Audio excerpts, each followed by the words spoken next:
Nice to meet you. Nice to meet you. Love your tattoos. Thank you. I have a bunch of bad tattoos, but I'm trying to get a little better as I go along. I am going to show you the Winnie the Pooh ink I got when I was 16. I have a fairy on my shoulder if that makes you feel better. So I hear you have a new book coming out. This one?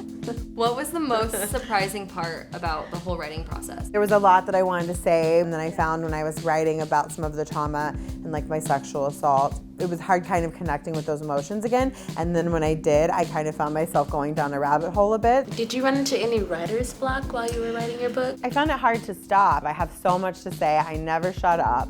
So obviously it was knowing when to like pull it back and stop, which I found quite hard. Being in the public eye means getting lots of opinions, some of them good, some of them bad. Yeah. How do you deal with haters? The best advice I've given was by Ice-T, and Ice-T told me haters hate up.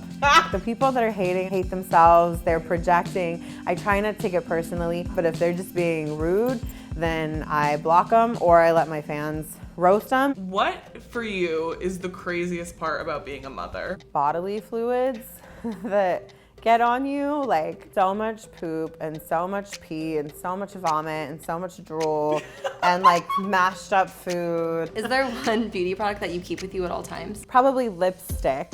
I have probably like 20 lipsticks in my bag. Can you give me like one of your best pieces of beauty advice? I feel like I'm so boring, but I love skincare. Making sure you take your makeup off at night, making sure you wash your brushes regularly, like once a week. Tell me about your obsession with Disney. I love Disneyland because no one judges you because everyone's just a big nerd or they're like experiencing it for the first time and it's just like really fun. Is there one thing that you do when you first wake up? I wash my face. Then I use an exfoliating, it's like a rice enzyme powder. Then I use what they call their essence water. So it's basically a toner, but you put it in your hand and you press it into your face. Then I use moisturizer, then I use sunscreen. And then if I put on makeup, then I put makeup on. How does fashion and beauty make you feel empowered? I don't know if it does because unfortunately you're seeing kind of the same bodies and the same kind of people and like it can feel like maybe I'm not doing enough because there's not enough diversity out there. What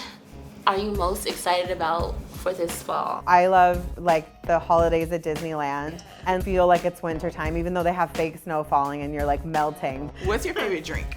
I'm asking my husband, what's his favorite drink?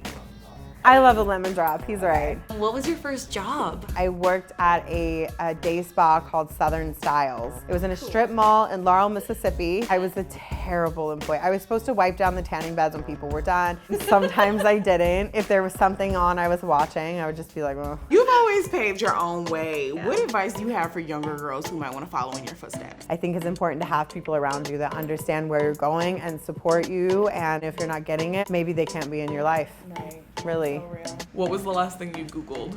Oh, this is so narcissistic. I Googled Getty images of myself from the Empire State Building. But look how cute that photo is with my Kate Spade taxi bag. What was it like to walk the runway in London Fashion Week for Simply D? It was really nice to be surrounded by women of all ages and women of color. You're a mom, you're a model, you're a body image activist. How do you just recharge like from all of that? It's quite hard. I have a hard time relaxing. Part of the reason why my husband travels with me, we work together, but it's because he tends to be the only person that can get me to eat when I'm like so stressed. What's your favorite scent that's not a perfume or a fragrance? Disneyland churros. That is true. That is true. That's a good smell. At Disneyland churros, yeah. What advice would you give to someone who is struggling to kind of be comfortable in their own skin? Loving your body is a journey, not a destination. Just because I wrote a book about confidence doesn't mean that I feel good about myself 24/7 and allowing myself to feel bad. What would be one thing that people would be surprised to know about you? I can be a bit shy. Like people forget that I'm just a normal person. What's your favorite movie of all time? Probably Drop Dead Gorgeous or Baps. Yeah. You're a woman after my own heart. I love that. What's the one success that you're like truly proud of? Probably my book. I started it when my baby was just a few months old and it was really tough, but the overall message that I'm hoping people get from it is that it helps them and empowers them and makes them feel a little less alone in the world and that anything's possible. Click here to subscribe to Refinery29 and click here to watch more videos. Bye!